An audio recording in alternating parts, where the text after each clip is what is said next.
சந்தோஷம். வாழ்த்துக்கள்.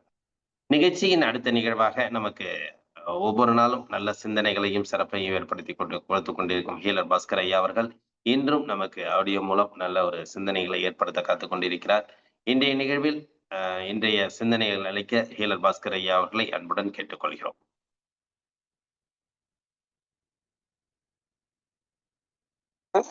இனிய காலை வணக்கம். காரம்ங்கிற சுவைக்கும் நம்ம உடல் ஆரோக்கியத்துக்கும் எப்படி சம்பந்தம் இருக்குங்கிறத நீங்க பார்க்கலாம். காரத்துக்கும் காற்றுக்கும் நுரையீரலுக்கும் பெருங்குடலுக்கும் மூக்குக்கும் துக்கத்துக்கு சம்பந்தம் இருக்கு.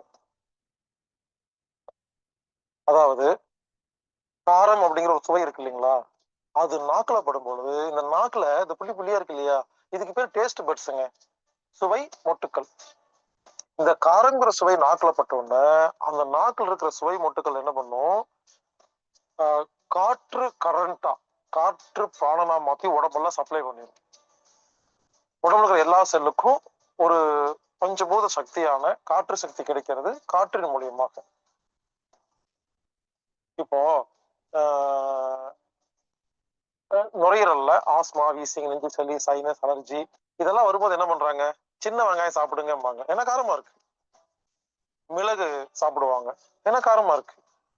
முட்டைக்கோஸ் சாப்பிட சொல்லுவாங்க, முட்டைக்கோசுங்கிறது காரத்தன்மை உடையது. அதாவதுங்க, நுரையீரல்ல குட்டி பண்ணி பாருங்க, மூக்கு மாதிரியே இருக்கும். மூக்கு பெருசு பண்ணி பாருங்க, நுரையீரல் மாதிரி இருக்கும். மூக்குக்கும் நுரையீரலுக்கும் அவ்வளவு சம்பந்தம் இருக்கு. இந்த மூக்கு மேல புள்ளி புள்ளி அதாவது கொப்பளை வந்தாலும், மூக்குல ஏதாவது ப்ராப்ளம் வந்தாலும், நுரையீரல்ல கெட்டு போனாதான் மூக்கு ப்ராப்ளம் வரும். மூக்குக்கும் நுரையீரலுக்கும் பெருங்குடலுக்கும் சம்பந்தம் இருக்கு. மலச்சிக்கல் சொல்றாங்க இல்லைங்களா, மலை முழங்கா வரலன்னு, காற்று உடம்புல குறைஞ்சாதாங்க மலச்சிக்கல் வரும்.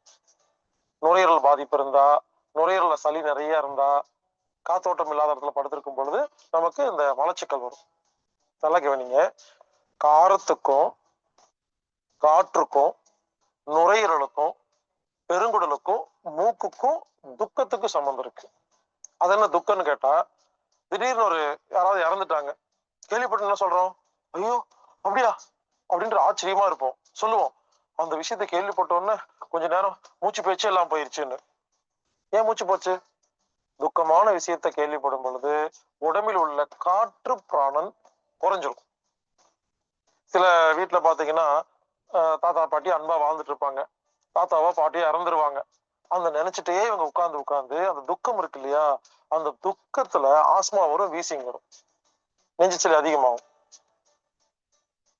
சில பேருக்கு ஒரு சந்தேகம், கவலைக்கும் துக்கத்துக்கும் என்ன வித்தியாசம்னு. கவலை வேற, துக்கம் வேறீங்க. கவலைன்னு எப்படின்னா, நம்ம வீட்டுல யாராவது உடம்பு சரியில்லாம படுத்திருக்கிறாங்க, அது பேரு கவலை, என்னைக்காவது சரியாயிருவாங்க. இறந்துட்டாங்க, மறுபடியும் வரமாட்டாங்க, துக்கம். துக்கம் என்பது நிரந்தரமான ஒரு கவலை. கவலை என்பது ஒரு தற்காலிகமான ஒரு துக்கம், ஒரு கெட்ட விஷயம்னு வச்சுக்கலாம். அதாவது துக்கம் வந்தாதான் நுரையீரல் பாதிக்கும். இப்ப பாருங்க, காரமான பொருள் இருக்கு இல்லையா, அதை கரெக்டா சாப்பிடுற யாருக்குமே ஆஸ்மா, வீசிங், நெஞ்சு சளி, சைனஸ், அலர்ஜி, நிமோனியா வரவே வராதுங்க. அதே மாதிரி தோல் நோய் இருக்கு இல்லையா, ஸ்கின் டிசீஸ், சொரியாசிஸ், எக்ஸிமா, இது இவருங்க, இந்த தோல் வியாதி வர காரணமே காரம் குறைவா சாப்பிடுவது இல்லது அதிகமாக சாப்பிடுவது. எல்லாரும் நல்லா கவனிங்க, நான் எது பேசினாலும் நிறைய சாப்பிடுங்கன்னு சொல்ல மாட்டேன், இல்ல நிறுத்துங்கன்னு சொல்ல மாட்டேன், அளவா சாப்பிடுங்கன்னு சொல்லுவேன். மறுபடியும் சொல்றேன், மிகினும் குறையினும் நோய் செய்யும். இந்த தத்துவம் யாருக்கு புரிஞ்சிருச்சோ உலகத்துல எதை வேணாலும் சாப்பிடலாம், ஆனா ஒரு அளவு இருக்கு. அந்த அளவு எழுதி வச்ச அளவு இல்ல, நம்ம உடம்பு சொல்ற அளவு. உடம்புதான் டாக்டரு, நாக்குதான் டாக்டர், சுவைதான் மருந்து.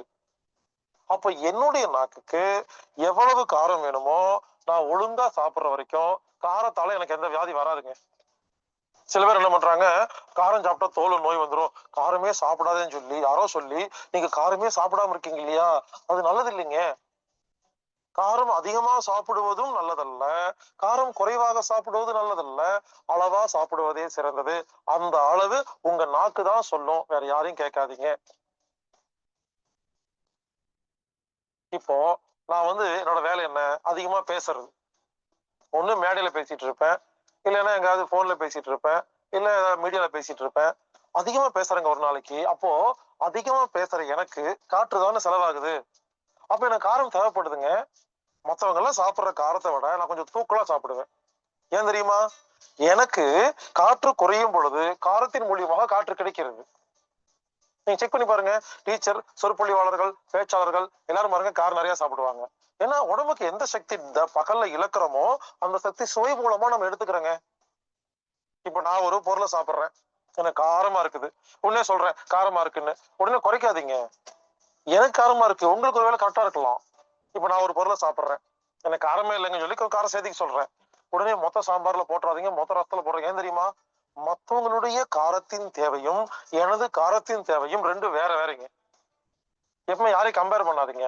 அவரவர் சுவையின் தேவை அவரவரது ஆரோக்கியம் சம்பந்தப்பட்டது வேற வேற. அதனால சிம்பிளா சொல்றேங்க, யார் ஒருவர் தன் உடம்புக்கு எவ்வளவு காரம் வேணுமோ கரெக்டா சாப்பிடுறீங்களோ உடம்பு ஆரோக்கியமா இருக்கு. அதனால இனிமேல் காரம் வேண்டாம்னு சொல்லாதீங்க, காரம் ஓவரா சாப்பிடாதீங்க. உங்களுக்கு காரமா சாப்பிட்டாதான் பிடிக்குதுன்னா சாப்பிடுங்க, யாரும் சொல்லி கேட்காதீங்க.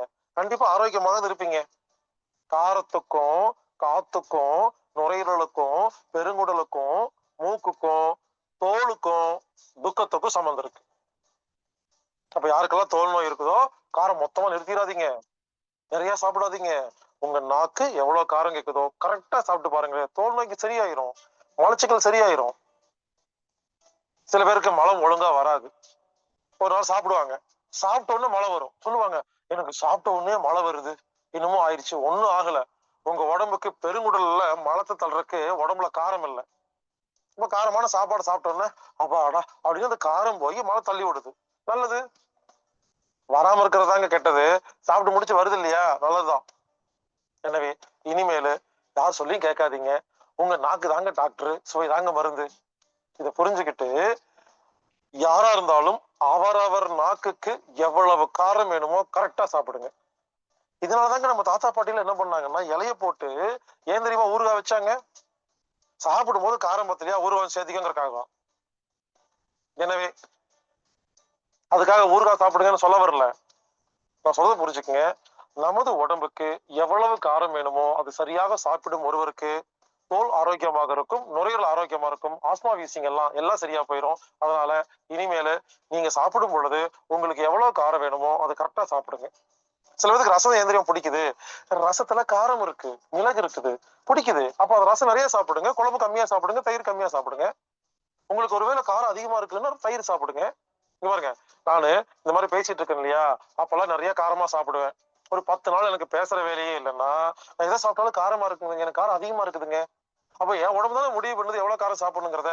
அதனால காரம் என்பது ஒரு மருந்து, அளவாக சாப்பிட்டால் என்பதை புரிந்து கொண்டு இனிமேல் அவரவர் நாக்குக்கு எவ்வளவு காரம் வேணுமோ அதை சரியாக சாப்பிட்டு நாம் ஆரோக்கியமாக வாழ்வோமாக. எனவே காரம் சாப்பிடுவோம், ஆரோக்கியமாக வாழ்வோம். வாழ்வோம் ஆரோக்கியமாக.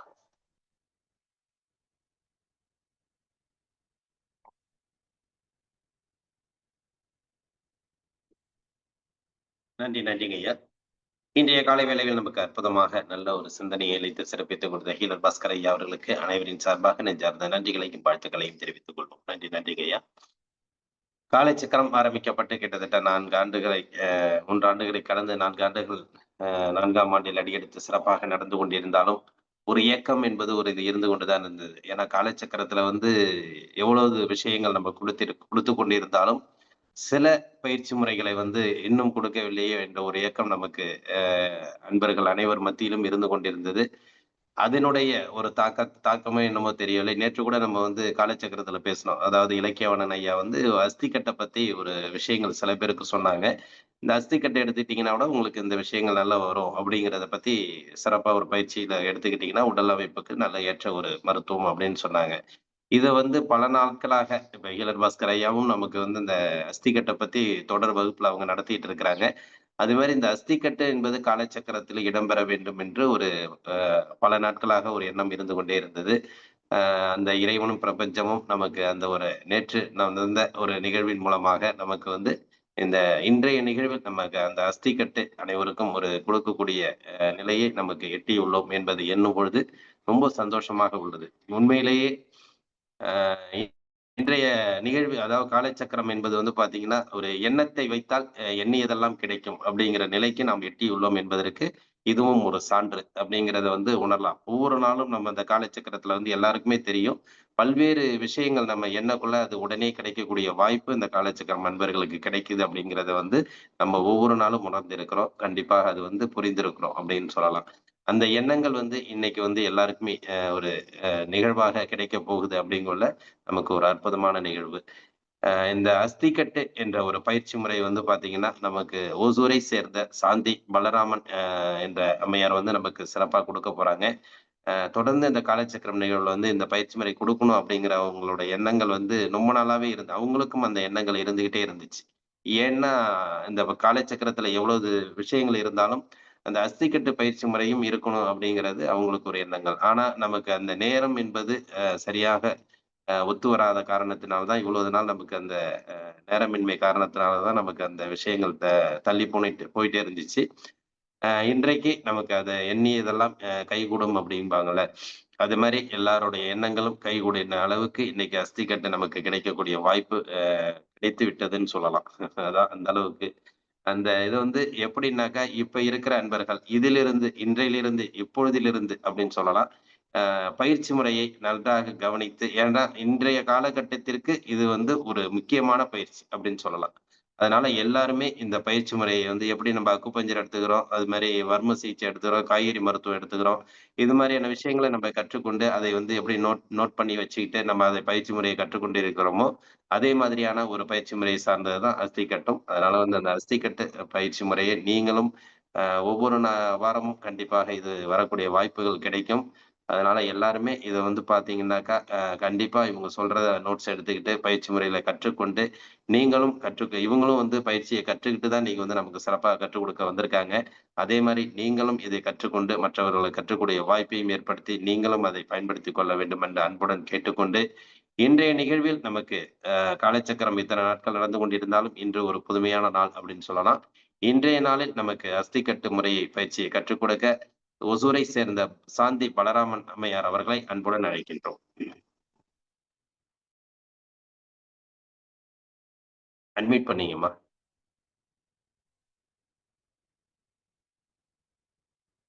ஓகே. எல்லா புகழும் இறைவனுக்கு. அனைவருக்கும் வணக்கம். அஸ்திக்கட்டு பயிற்சி போன் ரீஅலைன்மென்ட் வகுப்பு எடுப்பதற்கு வாய்ப்பளித்த இறைவனுக்கும் காலை சக்கரம் குழுவை வழிநடத்தி செல்லும் குணபாலன் ஐயாவிற்கும் எனது மனமார்ந்த நன்றிகள். முதல் நாள் அறிமுக வகுப்பில் கலந்து கொண்டுள்ள அனைத்து சகோதர சகோதரிகள், குழந்தைகள் மற்றும் முதியவர்கள், வயதில் மூத்தோர் அனைவரையும் வரவேற்கிறேன். இந்த அஸ்திக்கட்டு பயிற்சி பற்றி ஒரு சிலர் அறிந்திருக்கலாம், மற்றவர் அறிந்து கொள்ளும் ஆவலில் இருப்பீர்கள். அஸ்திக்கட்டு பயிற்சி என்பதை பற்றி ஒரு சிலருக்கு தெரிந்திருக்கலாம். ஹேண்ட் ரைஸ் பண்றீங்களா, இல்ல வகுப்புக்கே போயிடலாங்களா ஐயா? வகுப்புக்கு நீங்களே எடுத்துடலாம். அப்படியே ஓ, எடுத்துருங்க. ஓகே.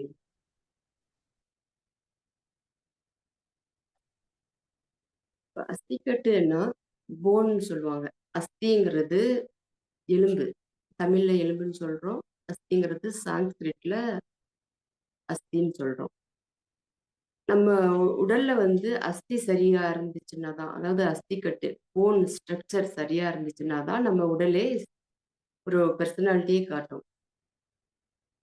நம்ம பிரெயினுக்கும் முதுகு தண்டுவடத்துக்கும் உள்ளுறுப்புகளுக்கும் ஒவ்வொன்றுக்குமே தொடர்பு இருக்கு. அப்போ உள்ளுறுப்புகள் ஏதாவது சரியில்லை அப்படின்னு சொன்னோம்னா, நம்ம பிரெயினோட டைரக்டா கனெக்ட் பண்ணிக்க முடியாது.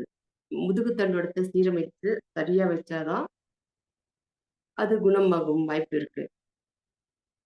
அப்போ ஒவ்வொருத்தருக்குமே இந்த கலை மிகவும் முக்கியமான கலையாக இருக்கிறது. ஒவ்வொரு வீட்டிலும் ஒவ்வொருவரும் கற்றுக்கொள்ள வேண்டிய கலை. சரிங்க. அஸ்தி என்றால் எலும்பு ஆமா, என்று பொருள். ஆமா. நீங்க கற்றுக்கொண்ட விஷயத்த கொஞ்சம் சொல்லுங்க. உங்களுடைய குரு. ஆஹ் என்னுடைய குருன்னு சொல்ல போனா, ஃபர்ஸ்ட் டான் தெரப்பிங்கிற இதுல தான் ஃபர்ஸ்ட் நான் பாஸ்மணி சார் கிட்ட நான் கத்துக்கிட்டேன். அதுக்கப்புறமா நாங்க வந்து ஹீலர் பாஸ்கர் ஐயா நாங்கெல்லாம் சேர்ந்து அஸ்திக்கட்டுங்கிற பயிற்சியில தான் வந்துட்டு இருக்கோம். இது என்ன பழைய கால முறை தான். நம்ம நாட்டுல இருந்து போனது தான். ரஃபீக் ஐயா நாங்கெல்லாம் ஒண்ணா இணைஞ்சு செஞ்சுட்டு இருக்கோம். அஸ்திக்கட்டு வரலாறுன்னா, இப்போ நாங்க கத்துக்கிட்டது 2017, 16ல கத்துக்கிட்டேன். இப்போ கிட்டத்தட்ட 9 வருடங்களாக நான் அந்த பயிற்சிய செஞ்சுக்கிட்டு இருக்கேன். இதுல அனுபவம்னு பார்த்தா நல்ல ரிசல்ட் இருக்கு. ஏன்னா எனர்ஜி டிரான்ஸ்மிஷன் தான். இப்போ அக்குபஞ்சர் கிளாஸ் எப்படி நம்ம பண்றோமோ, அதே மாரி ஒருத்தருடைய உடல்ல இருந்து மற்றவருக்கு எனர்ஜி டிரான்ஸ்மிஷன் ஆகுது.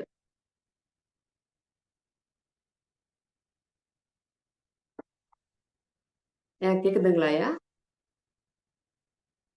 கேக்குதுங்கம்மா, கேக்குது. ஆ. அப்போ இது தன்னைத்தானே குணப்படுத்திக் கொள்ள முடியாது. எப்படின்னா, இது வந்து மத்த கலைகள்னா அக்குபஞ்சர்ங்கும் போது, இல்ல வேற மருத்துவமோ, ஒருத்தர் வந்து இன்னொருத்தருக்கு ட்ரீட்மெண்ட் குடுக்குறது. ஆனா இதுல வந்து 2 பேருமே இயங்கணும். ஜம்பர் அண்ட் ஹேமர் மெத்தட் சொல்லுவாங்க இல்லையா? இப்போ சாதாரணமா ஆணி அடிக்கிறதுக்கும், ஜம்பர் வச்சு அடிக்கிறதுக்கும் வித்தியாசம் இருக்கு. அதுவும் ஒர்க் பண்ணணும். சுத்தியும் ஒர்க் பண்ணணும். அந்த மாரி மெத்தட்ல 2 பேர் சேர்ந்து இயங்கக்கூடிய கலை தான் அஸ்திக்கட்டு பயிற்சி. இப்போ ஒருத்தருக்கு போன் ரீஅலைன்மென்ட் பண்ணணும்னா, அவரோட இயக்கமும் தேவை. நம்மளுடைய இயக்கமும் தேவை. 2 பேருமே இணைஞ்சு தான் அத செய்ய முடியும். அந்த கலையில வந்து நெறைய பேர் குணமாகி மகிழ்ச்சியா, ஆரோக்கியமும், அமைதியும் அடைஞ்சு போறாங்க. சரிங்கய்யா. இப்போ அஸ்திக்கட்டுன்னா என்னங்கிறத பார்க்கலாம். அஸ்திக்கட்டுங்கிறது அஸ்தின்னு சொல்லியிருக்கேன். இந்த அஸ்திய நேரா வச்சா தான், அதாவது முதுகெலும்பு தண்டுவடத்த நேரா வச்சா தான் நம்ம இறைநிலைய கூட அடைய முடியும்னு சொல்றாங்க. எப்பவுமே உட்கார்றது நேரா உட்கார்ந்துருக்கும். அதுக்காக தான் பழைய காலத்துலலாம் பார்த்தீங்கன்னா, மணையில தான் உட்காருவாங்க. மணைன்னா தெரியும். மணப்பலகைன்னு சொல்லுவாங்க இல்லையா? ஒரு 3 இன்ச் ஹைட்ல இருக்கும். அது மூலாதாரத்துல படும்படியா தான் உட்காந்துருப்பாங்க. அந்த சப்பளம் போட்ட கால் வந்து கீழ இருக்கும். இந்த முதுகு தண்டுவட மட்டும் நேரா நிமிர்ந்து உட்காந்துருப்பாங்க. அப்படி உட்காரும்போது எவ்வளோ நேரம் வேணா உட்காந்துருக்கலாம். ஆனா நம்ம சாதாரணமா உட்காந்துருக்கும்போது எப்படின்னா, முதுகு கூன் போடும், வளையும். அப்போ என்ன ஆகுது? சகஸ்ரார சக்கரத்திலிருந்து வர வேண்டிய எனர்ஜி வந்து தடைப்படுதுன்னு சொல்றாங்க. அப்போ இந்த முதுகெலும்பு சீரா வச்சாதான், பிரெயின்ல இருந்து வரக்கூடிய, அதாவது மூளையில இருந்து வரக்கூடிய எனர்ஜி டிரான்ஸ்மிஷன் முதுகு தண்டு வழியா இறங்கி, அதிலிருந்து நரம்புகள், தசைநார்கள் வழியா ஒவ்வொரு உள்ளுறுப்புகளுக்குமே கிடைக்குது. அப்போ என்னதான் நம்ம ட்ரீட்மெண்ட் மத்த இதுல எடுத்தாலும், இப்போ உள்ளுறுப்புகள்னா, உள்ளுறுப்புகள் ஏதாவது ஒரு பாதிப்பு அடைஞ்சிருக்குன்னா, அத மட்டுமே கவனிச்சுட்டு இருந்தா, ஆ ஒரு சிலருக்கு சரியாகாது. அது என்ன காரணம்னா, முதுகெலும்புல ஏதாவது பிரச்சனை இருக்கும். அந்த முதுகெலும்புல பல்ஜோ இல்ல நசுங்கியோ இருக்கும்போது இந்த நரம்புகள், அது மெசேஜ் வந்து தடைப்படுது. எனவே அத சீரமைச்சா, நம்ம பாடிய ஒழுங்கா வச்சுக்கலாங்க. அப்போ ஒரு பில்டிங்கோட அஸ்திவாரம்ங்கிறது அந்த ஃபவுண்டேஷன்ல தான் இருக்கு. ஃபவுண்டேஷன் ஸ்ட்ராங்கா இருந்துச்சுன்னா தான், அந்த பில்டிங்கே நல்லா ஸ்ட்ராங்கா இருக்கும்னு சொல்லுவாங்க. அதே மாரி மனிதனுடைய உடல் ஸ்ட்ராங்கா இருக்கணும்னா, அதோட போன வச்சு தான் ஸ்ட்ராங்கா இருக்க முடியும். போனோட ஸ்ட்ரக்சர், அவங்க நிக்கிற பொசிஷன், உட்கார்ற பொசிஷன், படுக்கிறது எல்லாத்தையுமே வச்சு தான் ஸ்ட்ராங்கா இருக்கும். ஓகே. இப்போ இது எந்த நோக்கத்திற்காக வாழ்கிறோம்ங்கிறத அடி நிர்ணயம் பண்றது கூட இந்த போன் தான். ஏன்னா, நம்ம இறைநிலையிலிருந்து வந்தவங்க, திருப்பி இறைநிலையே போய் அடையணும். ஒரு மீனாவோ, ஊர்வன, பறப்பன, அப்புறம் ஒரு தவளையாவோ, ஒரு பறவையாவோ, அப்புறம் லாஸ்ட்ல குரங்கா மாறி, அப்புறம் மனிதனா மாறி, திருப்பியும் நம்ம இறைநிலையை நோக்கி தான் போயிட்டுருக்கோம். ஆனா, அதுக்குள்ள வரக்கூடிய நிறைய வலிகளும், நோய்களும் நம்ம வந்து திசை திருப்பி வேற வழிக்கு கொண்டு போயிட்டு இருக்கு. அப்போ திசைய அந்த திசையில போகாம, இறைநிலையை நோக்கி போகணும்னாலும் சரி, நம்ம நாம் உணரணும்னாலும் சரி, நம்ம அஸ்தி கட்டிய நேரா தான் வைக்க வேண்டியிருக்கும். அதுக்குண்டான பயிற்சி தான் இது. இந்த பயிற்சியில பார்த்தீங்கன்னா, முதுகெலும்பு, பேக் பெயின் சொல்றது, லம்பார், சேக்ரம் போன், தொராசிக், செர்விக்கல், அப்புறம் தோள்பட்டை ஜாண்டுகள், எல்போ ஜாயிண்ட், கைமுட்டி எல்லாத்துக்குமே ட்ரீட்மெண்ட் குடுக்கறது தான். ஹோலிஸ்டிக் அப்ரோச் சொல்லுவாங்க. எல்லாத்துக்கும் உண்டான பயிற்சி குடுக்கும்போது தான் உடல் முழுமையுமா தான் குணமடையும். அப்போ இது அஸ்தி கட்டி பயிற்சிங்கிறது அண்டத்தையும், பிண்டத்தையும் இணைக்கிற ஒரு பயிற்சியா இருக்கு. அண்டத்தையும், பிண்டத்தையும்னா என்ன? பிரபஞ்சத்தையும், நம்மையும் இணைக்கும் ஒரு பயிற்சி.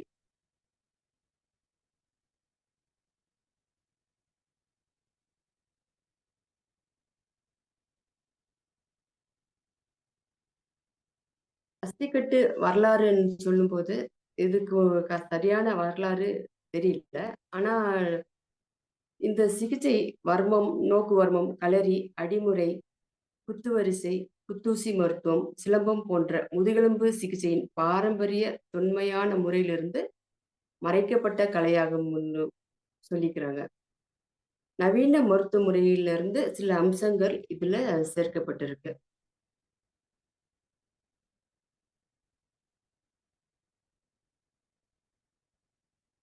இந்த பயிற்சி யார் யாருக்கு குடுக்கலாம் அப்படின்னா, அஸ்திக்கட்டு ஆ கர்ப்பிணி பெண்களுக்கு கடைசி மாதத்துல குடுக்கக்கூடாது.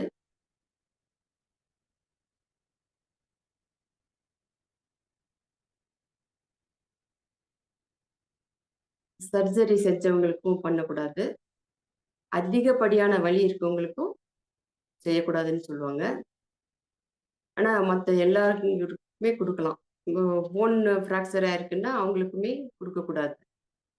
அதிகப்படியான வலி தலைவலியா இருந்தாலும் சரி, அதிகப்படியான வலி இருந்துச்சுனாலும் அவங்களுக்கு குடுக்கக்கூடாது.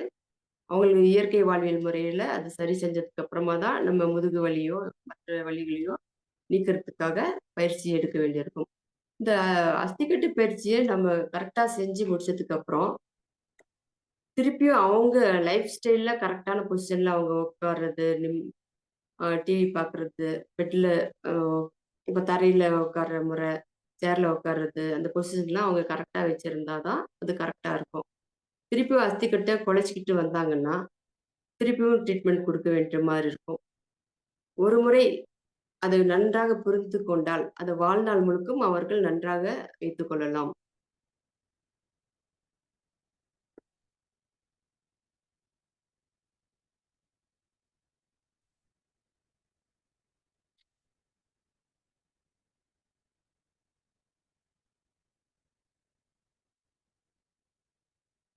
இப்ப இதோட குறிக்கோள்னு பார்த்தோம்னா, வாழும் காலம் வரை கை, கால்கள் சுகமாக வாழ வேண்டும் என்பதே அஸ்திக்கட்டின் முக்கிய சாராம்சம்.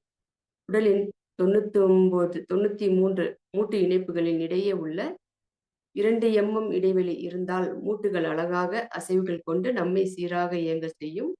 இந்த இடைவெளி குறைந்தாலோ அல்லது கூடினாலோ நோய் உண்டாகும். அஸ்திக்கட்டு சிகிச்சை இந்த இடைவெளியை சரி செய்து நாம் மறுபடியும் வலியில்லாத இயல்பான வாழ்வாக வாழ வழிவகுக்கும். அப்போ ஒவ்வொரு போனுக்கும் இடையிலயும் 2 கேப் இருக்கு. கேப் எந்த அளவுக்கு இருக்கணுமோ அந்த அளவுக்கு இருக்கணும். இப்போ மிகையினும் குறையினும் நோய் செய்யுங்கிற மாரி, இதிலயுமே போன் 2 ஜாயிண்ட்டுக்கு நடுவுல 2 ரொம்ப பக்கத்துல வந்துருச்சுனாலும், மூட்டுகள் வந்து அசையாது. ரொம்ப விலகி போயிருச்சுனாலும் வலி இருக்கும். அப்போ அத அட்ஜஸ்ட் பண்ணி சரி செஞ்சு குடுக்கறது தான் அஸ்திக்கட்டு பயிற்சி. இது வந்து நேரடி வகுப்பா தான் பிராக்டிகல் கிளாஸ்ன்னு வரும்போது நேரடியா மட்டும் தான் கத்துக்க முடியும். இந்த வகுப்புல நம்ம பார்த்தோம்னா, தியரி கிளாஸ் எடுக்கலாம். இது ஒரு 10 வாரங்கள் வரை வரும். இதுல போனுக்குன்னு மட்டும் நெனச்சுக்காதீங்க. உடல் உள்ள எல்லா குறைபாடுகளையுமே சீர் செய்யலாம்.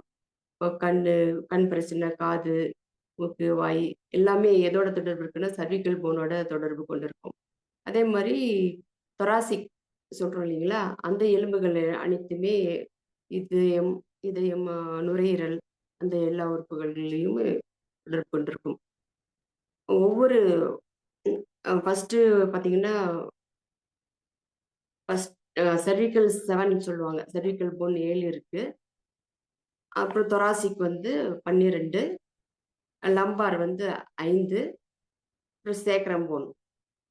இப்போ அந்த எல்லா உறுப்புகளுமே, எல்லா உள்ளுறுப்புகளுடனுமே தொடர்பு கொண்டிருக்கு. அப்போ உள்ளுறுப்புகள் இப்போ சுகர் பிரச்சனைன்னு சொல்றாங்க, காய்ச்சல் சொல்றாங்க.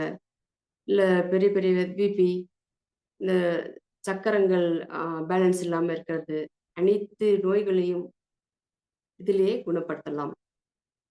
ஆனா, அத வந்து சரி செஞ்சதுக்கு அப்புறம், நாம அமரும் விதங்களை சரியாக வைத்துக் கொள்ள வேண்டியிருக்கும்.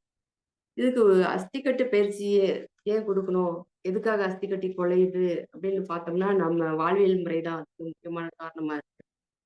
இப்போ குஷன்ல உட்கார்றது, இப்போ முதுகெலும்பு அந்த மூலாதார சக்கரம், அந்த மூலாதாரம் எங்க போய் உட்காரும்? இப்போ பக்கெட் சேர் மாரி உள்ள போய் அமர்ந்து அ நிலையில இருக்கும்போது, முதுகு தண்டுவடம் சீர்குலைஞ்சு போகுது. எப்படின்னா, ஒரு புக்கைய அடுக்கி வச்சிருக்கோம். இல்ல ஒரு சீட்டுக்கட்டைய அடுக்கி வச்சிருக்கோம்னு வச்சுக்கோங்களேன்.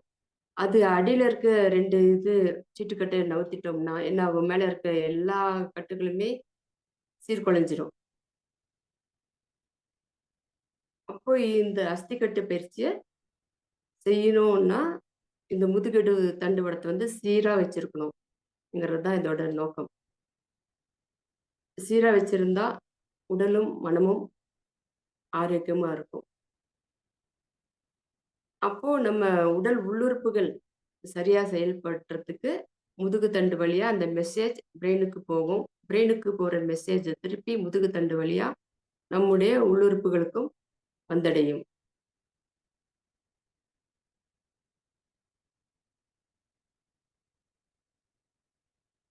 ஓகே.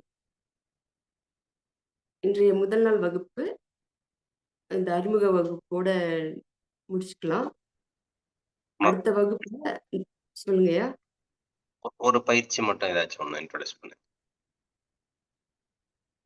இதுல பயிற்சிங்கிறது 2 பேருக்கு உண்டான பயிற்சிங்கதாங்கய்யா. ஃபர்ஸ்ட்டு கால்ல இருந்து தான் பண்ணணும் இத. கால் வந்து ஃபர்ஸ்ட்டு எடுத்தோனே நம்ம பார்க்க போறது, கால் வந்து பேலன்ஸா இருக்கான்னு தான் பார்ப்பாங்க, செக் பண்றது. அந்த கால் வந்து உயரமாவும், குட்டையாவும் இருக்கும்.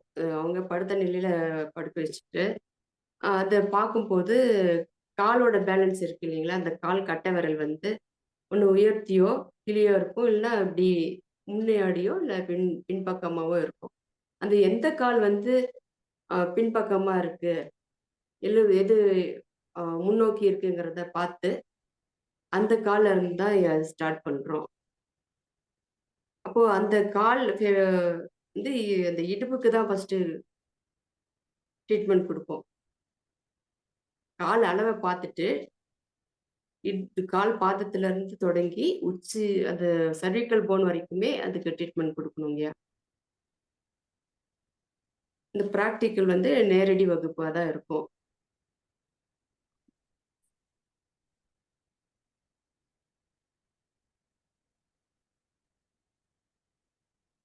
நன்றி, நன்றிங்கம்மா. இதோட விளக்கங்கள் இப்ப குடுத்துருக்காங்க. அதாவது அச்சிக்கட்டு அப்படிங்கிறது வந்து எந்த அளவுக்கு நமக்கு வந்து அந்த உடலுக்கு வந்து ட்ரீட்மெண்ட் குடுக்க போறோம். அதனுடைய அ முன்முறை, அதாவது எப்படி நம்ம பண்ணணும் அப்படிங்கிறத பத்தியான ஒரு விளக்கம் குடுத்துருக்காங்க. இது யார் யார் செய்யலாம், யார் யார் செய்யக்கூடாது அப்படிங்கிற மாரி ஒரு விளக்கம் குடுத்துருக்காங்க. கண்டிப்பாக இது வந்து எல்லாருக்கும் ஒரு புரிதல் இருக்கும். அதாவது எப்படின்னா, காலச்சக்கரத்துல எல்லாருமே கேட்டுருப்பீங்க. கொஞ்சம் பொறுமையா சொன்னா எங்களுக்கு நல்லா புரிதல் இருக்குமே அப்படிங்கிறதுக்கு. பொறுமையை விட ஒரு நிதானமான ஒரு இன்னைக்கு ஒரு விளக்கம் உங்களுக்கு கிடைச்சிருக்கு அப்படின்னு சொல்லலாம். எல்லாருக்குமே. அது மாரி ஒரு சரியான விளக்கம் குடுத்துருக்காங்க. ட்ரீட்மெண்ட் என்பது அடுத்தடுத்த செஷன்ல வந்து நம்ம பார்த்தீங்கன்னாக்கா, ஒவ்வொரு முறைகளுக்கு உண்டான ட்ரீட்மெண்ட்ட பத்தி நமக்கு அவங்க சொல்லுவாங்க. அத வந்து நம்ம அத பயன்படுத்தக்குள்ள நமக்கு எப்படிங்கிறத நம்ம தெரிஞ்சுக்கலாம். அதுதான் முக்கியமான விஷயம் இதுல. இன்னைக்கு அடுத்து அந்த அஸ்திக்குட்டோட இப்போ எப்படின்னாக்கா, எப்படி நம்ம பயன்படுத்தணும், என்ன நன்மைகள் அப்படிங்கிறத பத்தி சொல்லியிருக்காங்க. இதுல அதனுடைய பயன்பாடுகள் எந்த அளவுக்கு நம்ம பயன்படுத்த போறோம், ஃபியூச்சர்ல எந்த அளவுக்கு அது நல்லது. சில விஷயங்கள் சாந்தியம்மா, நீங்க சில விஷயங்கள் அதோட நன்மைகள் எப்படி இருந்தா நம்ம வந்து எது மாரி இருந்தா நம்ம அத பயன்படுத்தணும், யார் யாருக்கு அது அது மாதிரியான விஷயங்கள் நம்ம கொடுக்கலாம் அப்படிங்கிறத பத்தி ஒரு சில வார்த்தைகள் சொன்னீங்கன்னா கொஞ்சம் நல்லா இருக்கும். கோட் கட்டோட நன்மைகள் பார்த்தோம்னா, ஏற்கனவே சொல்லிட்டேன்னு நினைக்கிறேன். போன் ஸ்ட்ராங்கா இருக்கும். ஸ்ட்ராங்கா இருக்கணும்னா, அதுக்கு உண்டான வழிமுறை, உணவுகள், வாழ்வியல் மாற்றங்கள் அதோட சேர்ந்து நம்ம போன ஸ்ட்ராங்கா வச்சுக்கணும். 2 காலையும் பேலன்ஸா நிக்கிறது. ஒரு கால் மேல கால் மட்டும் போட்டு உட்கார்றது எல்லாமே அஸ்திக்கட்டு குலைக்கும்பாங்க. அப்போ ஸ்ட்ரெய்ட்டா இருக்கும்போது அந்த பெர்சனாலிட்டி கூட டெவலப்மெண்ட் ஆகுறதுக்கு நல்ல அ வாய்ப்பு இருக்கு. நம்ம எண்ணங்களும், செயல்களும் சீரான சீராக அமையும். உடல் இயக்கம் ஆரோக்கியம் பெறும்.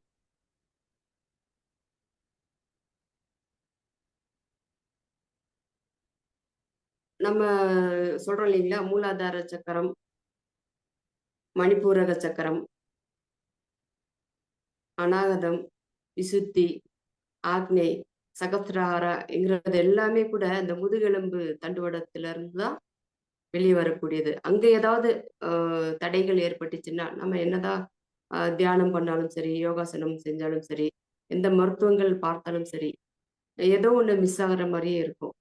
அப்போ ஒவ்வொரு மருத்துவமுமே ஒன்றொன்று சார்ந்ததா இருக்கு. அதுல ஏதோ எங்க நாங்க அது விட்டுருக்கோங்கிறத நம்ம நாமளே ஆராய்ச்சி செஞ்சு, அதுக்கு தகுந்த மாரி மருத்துவங்களை தேர்ந்தெடுத்து செய்து கொள்றது சரியான முறையாக இருக்கும் ஐயா.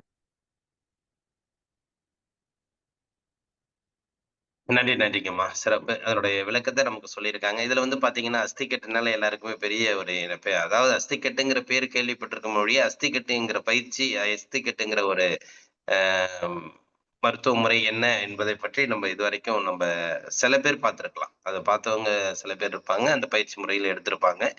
ஆனா, இப்ப அம்மா சொல்ற மாரி எல்லாருமே கேள்விப்பட்டிருப்பீங்க. அஸ்தி அப்படிங்கிற ஒரு கேள்வி இருக்கும். அது எல்லாருக்குமே நினைவுல உள்ள ஒரு விஷயம். அது அஸ்தி கட்டு அப்படிங்கிறது வந்து அந்த அஸ்திய வந்து அந்த எலும்புகள் எந்த அளவுக்கு நமக்கு வந்து அவங்க சொன்ன மாரி வந்து பார்த்தீங்கன்னா, யாருக்குமே வந்து ஒரு சமநிலையில இருக்காது. எந்த கை வச்சு பார்த்தாலும் சரி, கால் வச்சு பார்த்தாலும் சரி, சமநிலையில வந்து 2 காலும் ஒண்ணா இருக்காது. அதுமாரி 2 கையும் ஒண்ணா இருக்காது. அதனுடைய ஏற்ற இறக்கங்கள் தான் நம்மளுடைய உடலுக்கு உபாதை ஏற்படுத்தக்கூடிய விஷயங்கள். அதை சரிப்படுத்தக்குள்ள அதனுடைய விஷயங்கள் வந்து நமக்கு வந்து சீரடையும் அப்படிங்கிறது தான் அஸ்திகட்டோட முதன்மையான ஒரு விளக்கம் அப்படிங்கிறத இன்னைக்கு சொல்லியிருக்காங்க. கண்டிப்பாக இது வந்து எப்படின்னாக்கா, நம்ம ஏரியாவிலே நம்ம உள்ளுக்குள், நம்ம உடலுக்குள் இருக்கும் சில விஷயங்களை எப்படி சரி செய்து கொள்வது என்பதை பற்றியான ஒரு விளக்கம் தான் அஸ்திக்கட்டு. சில பேருக்கு பார்த்தீங்கன்னா, உபாதைகள்ங்கிறது நெறைய தெரியும். தெரிஞ்சும் அவங்களால சரிப்படுத்த முடியலையே அப்படிங்கிறதுக்கும் இந்த அஸ்திக்கட்டு என்பது வந்து எல்லாருக்குமே ஒரு நல்ல பயிற்சியா இருக்கும்.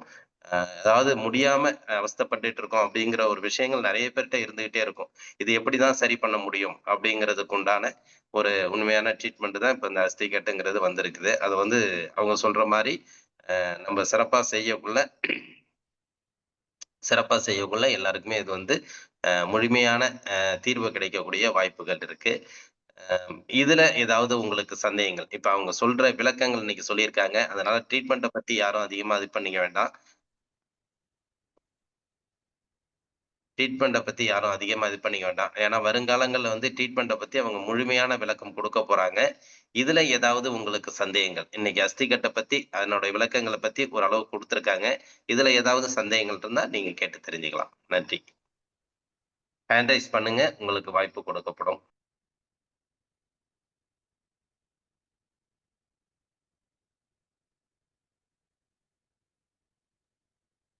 கதிரேசன்.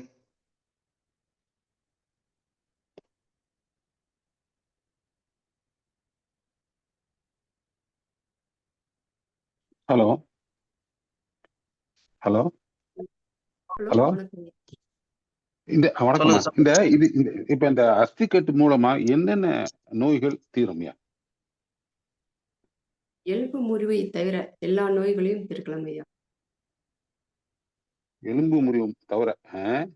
ஆமா. மற்றது நமக்கே நிறைய நோய்கள பத்தி தெரியும்.